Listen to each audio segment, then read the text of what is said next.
नमस्कार। गुण रहस्य ज्योतिष केंद्र में आपका हार्दिक स्वागत है, अभिनंदन है। प्रिय बंधु, आप सभी का हार्दिक धन्यवाद जिन्होंने कि मेरे इस YouTube चैनल को सब्सक्राइब किया, शेयर किया और इसमें अपने बहुमूल्य जो है वो कमेंट छोड़े और मुझे सुझाव दिया मुझे आगे क्या करना है।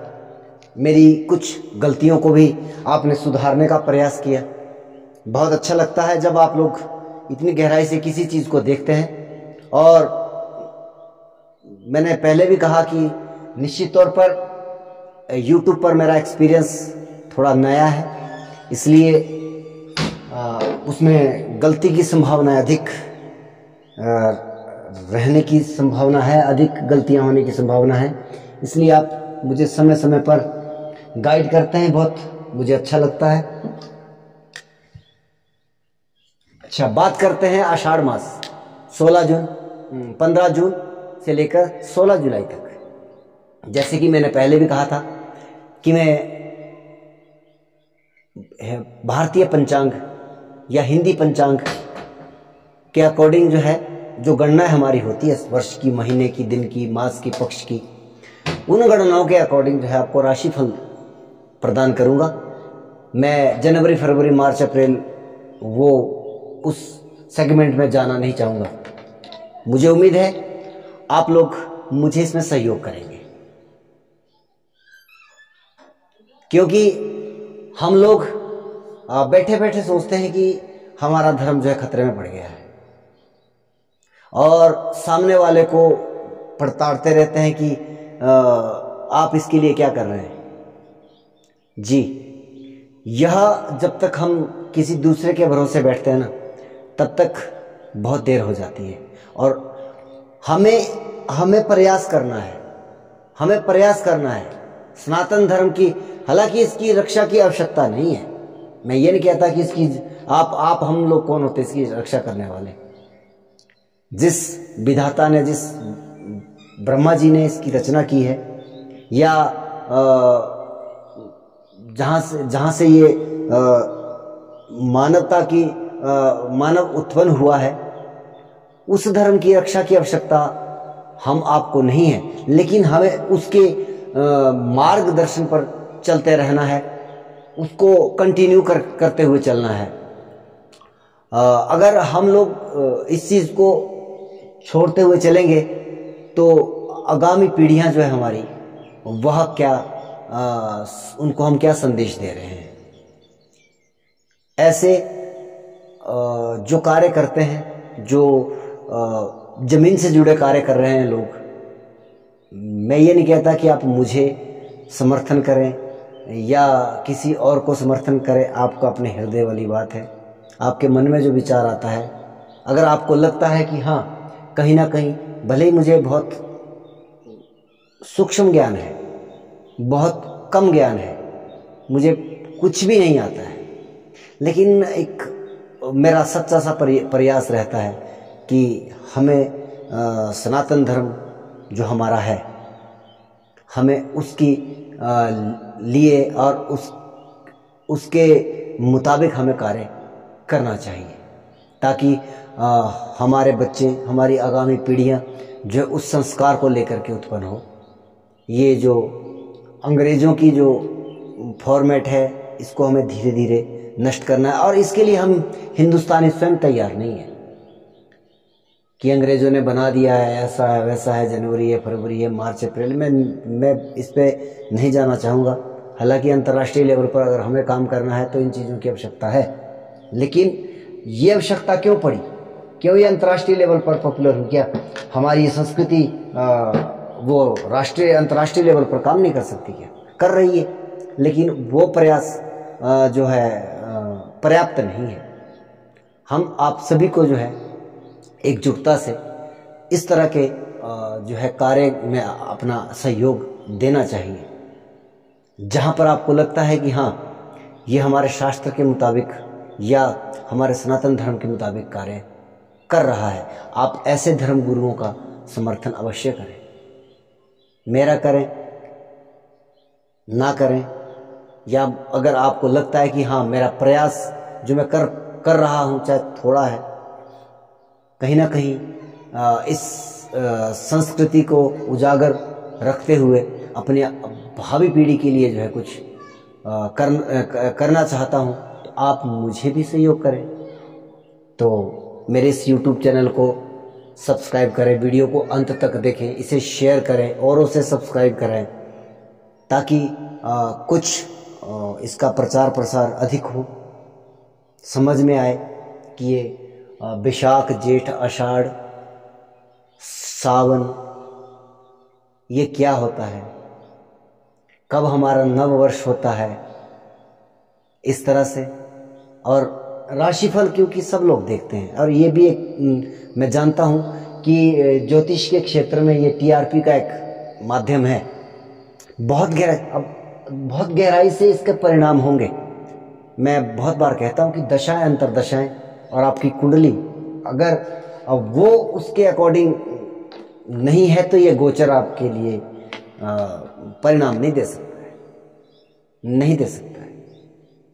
इस बात को मैं भी मानता हूँ और आप भी जानते हैं। लेकिन हाँ, अगर दशाएं अंतरदशाएं, अगर आपकी लगन कुंडली यहाँ पे कुछ हद तक आप समझ पाते हो, तो ये परिणाम आपको देते हुए दिखाई देगा।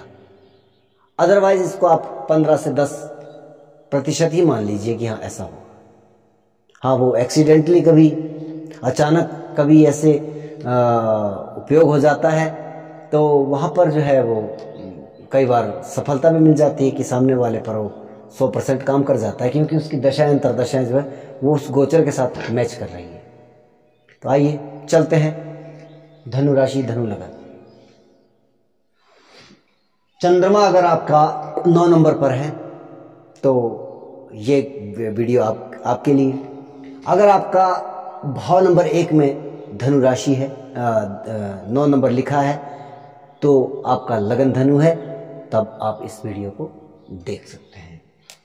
मास आरंभ में सूर्य देव आपके 7वें भाव में, आपके लग्नेश चतुर्थेश गुरु, द्वादशेश और पंचमेश मंगल दोनों चतुर्थ भाव में है। चौथा भाव बहुत महत्वपूर्ण और अत्यंत बली हो रहा है। शनि 12 जुलाई तक तीसरे भाव में, उसके बाद पुनः जो है आपके 7.5 17 जनवरी 2022 तक जो है वो प्रारंभ होने जा रही है। लेकिन शनिदेव वापस जा रहे हैं, तो वक्री ग्रह जब वापस राशि बदलता है, वापस जाता है, तो उसका एक रीजन होता है कि जो कार्य वो छोड़ गया है अधूरा, वो उसको अब पूरा करेगा।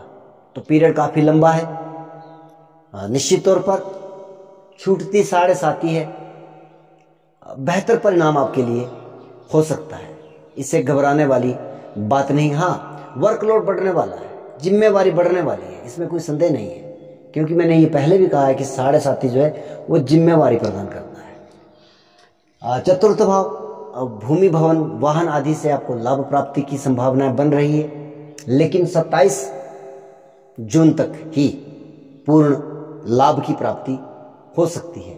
उसके बाद मंगल देव आपके जो है 5वें भाव से गोचर कर जाएंगे 27 जून के बाद। हालांकि शुक्र देव और राहु देव आपके 5वें भाव में मासारंभ में गोचर करेंगे, लेकिन इनका जो मासांत तक का गोचर लगभग जो है वो आपके 6, 7वें भाव में रहने वाला है। तो ये परिस्थितियां निर्मित हो रही है। 18 जून को शुक्र देव भी अपनी राशि बदल रहे हैं। चंद्रमा एक दिन मात्र जो है वो आपके लग्नस्थ रहेंगे, हालांकि आपके लिए अष्टमेश भी है। अच्छा, पर ये आपके उच्चेश भी हैं।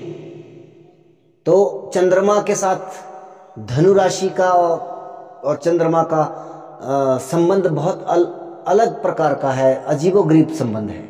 और धनु लगन की जब कुंडली निर्मित होती है तो वहाँ चंद्रमा जो है अष्टमेश होकर के भी वो शुभ परिणाम देता है, क्योंकि वह धनु लगन का उच्चेश भी है। और आप इसकी कल्पना भी कर लीजिए कि 6ठे भाव में उनकी चंद्रमा की उच्च राशि पड़ती है, 8वें भाव में उनकी स्वराशि पड़ती है। हाँ, 12वें भाव में तो उनकी नीच राशि पड़ जाती है। तो यहाँ पर जब जाएंगे तब आपको थोड़ा सा मानसिक परेशानी होगी। चंद्रमा कब कब आएंगे, पहले उन तारीखों को ध्यान में रखते हैं। 23-24 जून राहु के साथ प्रॉब्लम आएगी, मानसिक परेशानी होगी। 7, 8, 9, 10 तारीख, 7, 8 को यहाँ पर रहेंगे और 9, 10 को यहाँ पर रहेंगे जुलाई के महीने में। तो ये आप डेट रखना है, यहाँ पे आपको चिंताएं बढ़ने वाली, मानसिक परेशानी बढ़ने वाली है। और सूर्य देव आपके लगन को दृष्टि दे रहे हैं, तो सूर्य देव आपके भाग्येश हैं, बेहतर। लेकिन जब कारक की बात आ जाती है कि सूर्य एक ग्रह है, तो उसका सप्तम भाव में बैठना कहीं ना कहीं वैवाहिक व्यवस्था को वो गड़बड़ कर देता है। अगर दशाएं दशाएं प्रतिकूल है, अनुकूल नहीं है, सप्तम भाव पहले से ही खराब पड़ा हुआ है, तो हाँ, यहाँ पर या तो जीवन साथी के स्वास्थ्य को लेकर के समस्या है। क्यों? क्योंकि आपके सप्तमेशी भी जो है वो अपने से छठे लगन से छठे और अपने से द्वादश भाव में बैठे हैं। तो कहीं ना कहीं लाइफ पार्टनर के स्वास्थ्य को लेकर के या उनसे लड़ाई झगड़े की स्थितियों को भी यहाँ पर निर्मित किया जा रहा है सूर्य के द्वारा और उसके सप्तमेश के द्वारा। राहु और मंगल की युति पंचम भाव में, संतान के लिए परेशानी, शिक्षार्थियों के लिए दिक्कत, पढ़ाई में मन नहीं लगने की संभावना यहाँ पर, और बुद्धि भ्रमित होना बार बार, ये एक नकारात्मक परिणाम धनु राशि के लिए निकल के आ रहा है इस मास में।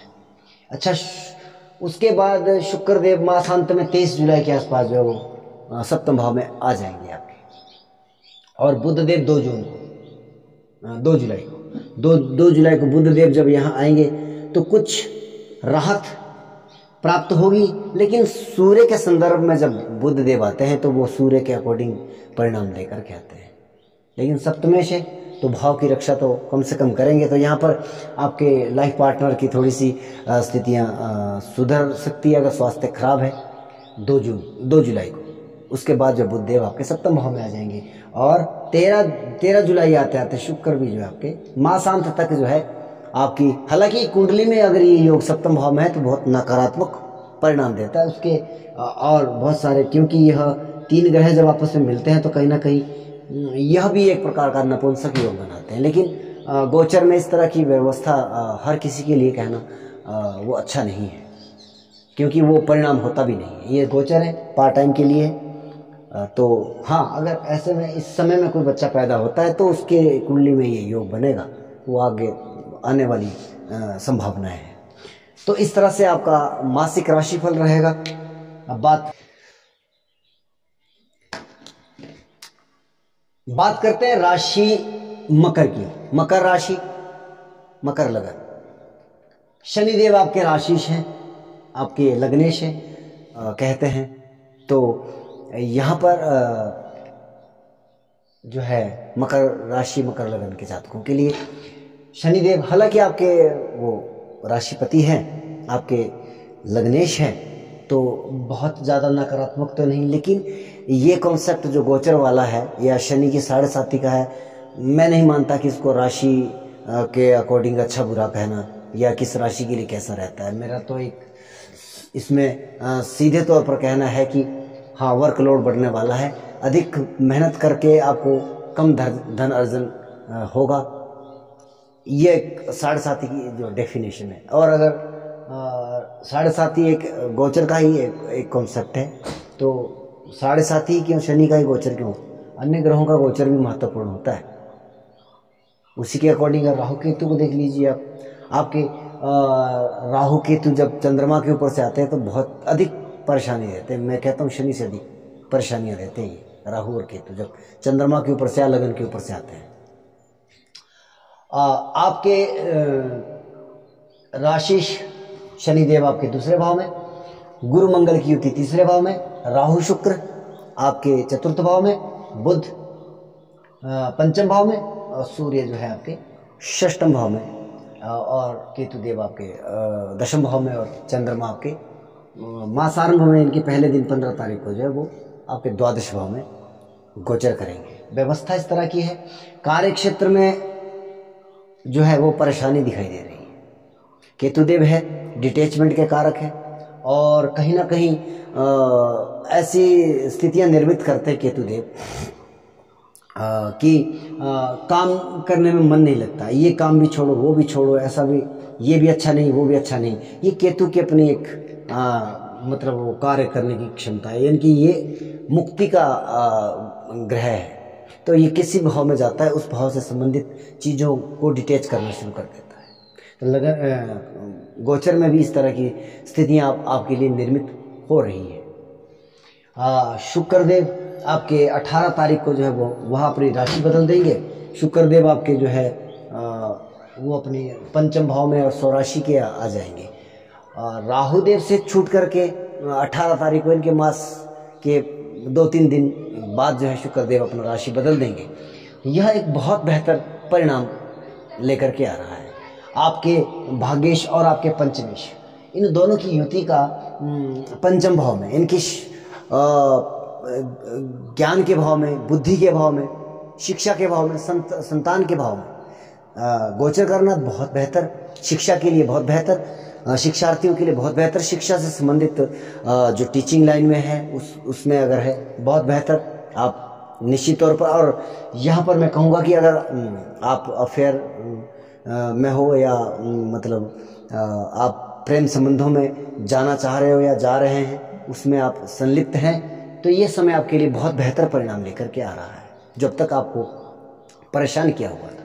क्योंकि राहु के साथ आपके पंचमेश और प्रेम के कारक शुक्र जो दोनों के दोनों वो ग्रसित थे, प्रॉब्लम में थे, तो वहाँ पर आपको प्रेम संबंधों में बड़ी परेशानी आ रही थी। तो इन चीज़ों में आपको वृद्धि होने वाली है। इन के प्रकार धन की स्थिति भी बेहतर रहेगी, क्योंकि धनेश का धन भाव में संचरण, तीसरे भाव में आपके तृतीयेश और लाभेश, हालांकि मेहनत अधिक वो आपके लिए शनिदेव भी इंडिकेट कर रहे हैं, और लाभेश और तृतीयेश आपके लिए यह भी इसी प्रकार का इंडिकेशन दे रहे हैं। अच्छा, यहाँ पर आपके लिए जो है परेशानी क्या समय रहेगा, 23 और 24 तारीख, 7 और 8 तारीख। क्यों? 23-24 को चंद्रमा यहाँ पे आएंगे और 7-8 तारीख, 23-24 जून, 7-8 जुलाई, आप तारीख नोट रखें अपने पास। ये मानसिक परेशानियां लेकर के आएगा। लेकिन छठे में आने से 28-29 जून को भी इतना नकारात्मक नहीं है, लेकिन अमावस्या के आसपास का समय वैसे भी हर एक प्राणी के लिए कुछ मानसिक अव्यवस्था भी लेकर के आता है। हर एक व्यक्ति के लिए तो नहीं, लेकिन ऑल ओवर स्थितियाँ इस तरह की देखने को मिलती है। अष्टम भाव में जब गोचर करेंगे आपके 3 और 4 जुलाई को, वहाँ पर थोड़ा सा आपको मानसिक परेशानी होगी। आपके धनु में जब आएंगे ये 11 और 12 तारीख जुलाई को, तब ये मानसिक परेशानी आपको देंगे। तो ये बात करते हैं कुंभ लग्न, कुंभ राशि के जातकों की। आपके राशिश, आपके लग्नेश बनते हैं शनिदेव, जो कि अभी लग्नस्थ है, राशिस्थ है। तो ये गोचर कर रहे हैं। 12 जुलाई के बाद ये आपके द्वादश भाव में चले जाएंगे। जी हाँ, भले ही वो 12 भाव में स्वराशि के हैं, यह समय आपके लिए परेशानी वाला रहने वाला है। निश्चित तौर पर आपको यहाँ पर अधिक व्यय, अधिक धन खर्च की संभावना यहाँ पर बन रही है। आपके मंगल और गुरुदेव जो है दूसरे भाव से गोचर कर रहे हैं, तो बेहतर परिणाम लेकर के आ रहे हैं गुरुदेव। लेकिन मंगल का गोचर दूसरे भाव में कहीं ना कहीं धन हानि की संभावनाएं भी वो बना रहा है। लेकिन 27 जून के बाद मंगल देव जो है यहाँ से हट जाएंगे, तो गुरुदेव वहाँ पर रहेंगे अकेले। यहाँ गुरुदेव जो है वो स्वराशि के हैं, लाभेश भी है और आपके धनेश भी है। तो गुरुदेव आपके लिए धन का मामला यहाँ पर बेहतरीन रखेंगे। अच्छा आवक होगी धन के मामले में, लेकिन वह भी उसी प्रकार का होगा। बात करते हैं तीसरे भाव में राहु और मंगल की युति होने जा रही है, तो परिश्रम अधिक होगा। लेकिन कहीं ना कहीं क्रूर ग्रहों का, पापी ग्रहों का जमावड़ा त्रिशडाय में या उपचय स्थान में होना जो है, कहीं ना कहीं अधिक मेहनत और उसके लाभ भी आपको उसी प्रकार से मिलते हैं। और मेहनत करने की क्षमता या आपको संघर्षों से लड़ने की क्षमता प्रदान करता है। तो इस तरह की आपके अंदर वो एबिलिटी है, आपके अंदर वो ऊर्जा रहेगी, आप ऊर्जावान रहेंगे। बुध आपके चतुर्थ भाव में अपने शुक्र के साथ पंचमेश और भाग्येश की युति चतुर्थ भाव में, तो आपका चौथा भाव बहुत महत्वपूर्ण हो गया, बली हो गया, सक्षम हो गया। और यहाँ पर जो है चौथे भाव से संबंधित कारकत्वों में वृद्धि होने वाली है। 18 तारीख के बाद ये सिचुएशन 2 जून तक बहुत बेहतर रहने वाली है, 2 जुलाई तक बहुत बेहतर रहने वाली है। आप मकान लेना चाहते हो, आप वाहन लेना चाहते हो, निश्चित तौर पर आपको ये, मैंने पहले भी कहा कि अधिक खर्चों वाला समय प्रारंभ होने वाला है, तो फिर ये खर्चे इस साइड में ही सही, तो इस तरह के आपके खर्चे होने की संभावना है। भूमि, भवन, जायदाद से संबंधित आपको लाभ प्राप्ति की यहाँ पे संभावनाएं दिखाई दे रही है। लेकिन वहाँ पर 18 जून, क्षमा कीजिएगा, 2 जुलाई को जो है बुध देव अपनी राशि बदल देंगे। हालांकि शुक्र देव वहाँ पर बैठे हैं, परिस्थितियाँ बहुत बेहतर। बुध देव पंचमेश है, अच्छा है वहाँ पर, हालांकि वो अष्टमेश भी है, सूर्य के साथ बैठे हैं, सप्तमेश सूर्य के साथ। तो कहीं ना कहीं सूर्य का पंचम भाव में बैठना, वो जो है आपका सप्तमेश का पंचम में बैठना, कहीं ना कहीं यह प्रेम से संबंधित संबंधों में विच्छेद होने की संभावनाएं ये दिखाई दे रही है। अब आप कहोगे कि सप्तमेश अगर पंचम में चला जाता तो वो पंचम भाव को जो है बल देगा या उसकी तरफ अट्रैक्ट करेगा। मैं ये नहीं कह रहा हूँ, मैं विच्छेद की बात कर रहा हूँ। आपकी तरफ से तो अच्छा रहेगा, लेकिन सामने वाले जिससे आपकी वो अटैचमेंट है उसका रवैया बदल रहा है। और अष्टमेश के साथ भी युति हो रही है। सूर्य का कारकत्व की अगर हम बात करें तो वो जिस भाव में बैठता है उस भाव को जलाता है। ये बात आपने सुनी होगी। पंचम भाव में बैठा है तो कहीं ना कहीं यहाँ पर जो है परेशानियाँ अवश्य दिखाई दे रही है। अब मैं संतति की बात नहीं करूँगा कि संतान के लिए कोई प्रॉब्लम देगा, वो एक अलग डेफिनेशन हो जाएगी। हाँ, अगर पंचम भाव पहले ही ऑलरेडी पीड़ित है अवस्था में है या उसकी दशा अंतरदशाएं भी चल रही है तो संतान के लिए भी यह समय परेशानी वाला हो सकता है। अब भाग्यस्थान में केतुदेव भाग्यस्थान में बैठे हैं। विशेष कोई बड़ी बात तो मुझे दिखाई नहीं दे रही, लेकिन पिता के स्वास्थ्य का यहाँ पर ध्यान रखना होगा। चंद्रमा आपके चंद्रमा जो है 16-17 जून 12 भाव में होंगे, थोड़ा सा मानसिक परेशानी होगी। और 23-24 जून को ये राहु के साथ होंगे तो यहाँ पर भी आपको मानसिक परेशानी होगी। इसके बाद आपके स्वराशि के हो जाएंगे, यहाँ पर इतना ज़्यादा नकारात्मक छठे भाव में नहीं है।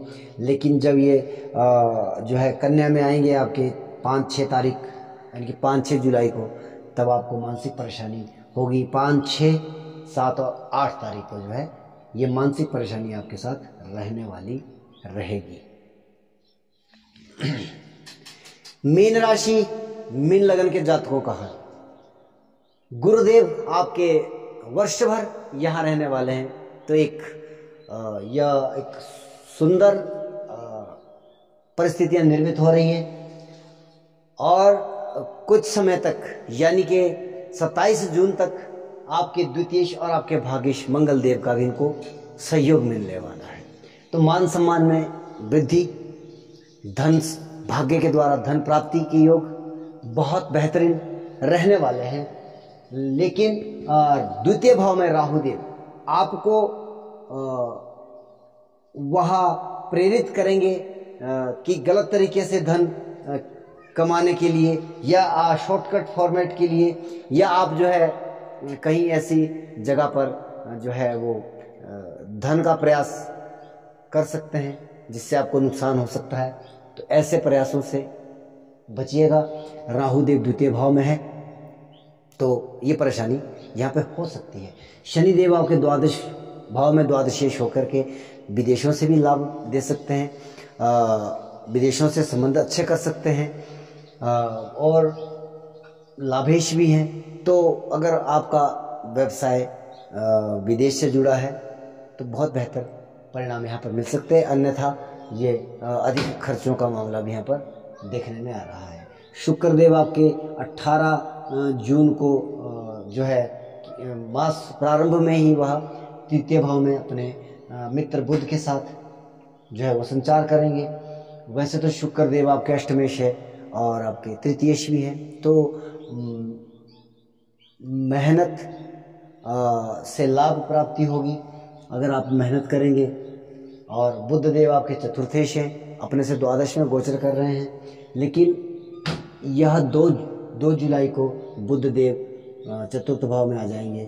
तो यह एक चौथे भाव के लिए, जहाँ पर कि सूर्य देव विराजित हैं, यहाँ पर चौथे भाव से संबंधित परेशानियाँ दिखा रहा है।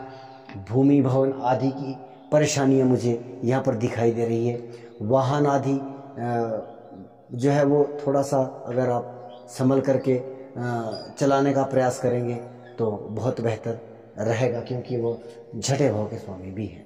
तो बुध देव जब वह आ जाएंगे तो चतुर्थ भाव में कुछ जो है वो परिस्थितियाँ सामान्य हो जाएगी, बेहतर हो जाएगी। और इसके बाद जो है केतु आपके अष्टम भाव में, तो अगर पहले से ही आपको कोई समस्या है, जैसे अष्टम भाव से संबंधित मूत्र विकार है या पाइल्स आदि की समस्या है, अगर आपको पहले से है, सावधानी बरतें। यह स्थिति आपके लिए थोड़ा सा गड़बड़ कर सकती है, अष्टम भाव में केतु का होना। और चंद्रमा जो है आपके 18-19 जून को जो है वो शनि के साथ द्वादश भाव में गोचर करेंगे, मानसिक परेशानी। और 23-24 जून को यह राहु के साथ संचार करेंगे, यहाँ पर भी मानसिक परेशानी आपको प्राप्त हो सकती है। और 7 और 8 तारीख को जुलाई के महीने में यह समय भी आपके लिए मानसिक परेशानी या टेंशन भरा रह सकता है। वीडियो को आपने, मैं इससे अधिक शायद प्रेडिक्शन नहीं करूँगा, क्योंकि बिना किसी दशा के और बिना किसी कुंडली के बहुत कुछ कह पाना मेरे मतलब स्वभाव में ही नहीं है। आप देखते हैं कि मैं बहुत छोटे छोटे वीडियो बनाता हूँ। तो आप लोगों का धन्यवाद अंत तक आने के लिए, अंत तक वीडियो देखने के लिए। मेरे चैनल को सब्सक्राइब करें, शेयर करें, इसमें कमेंट छोड़ें। धन्यवाद।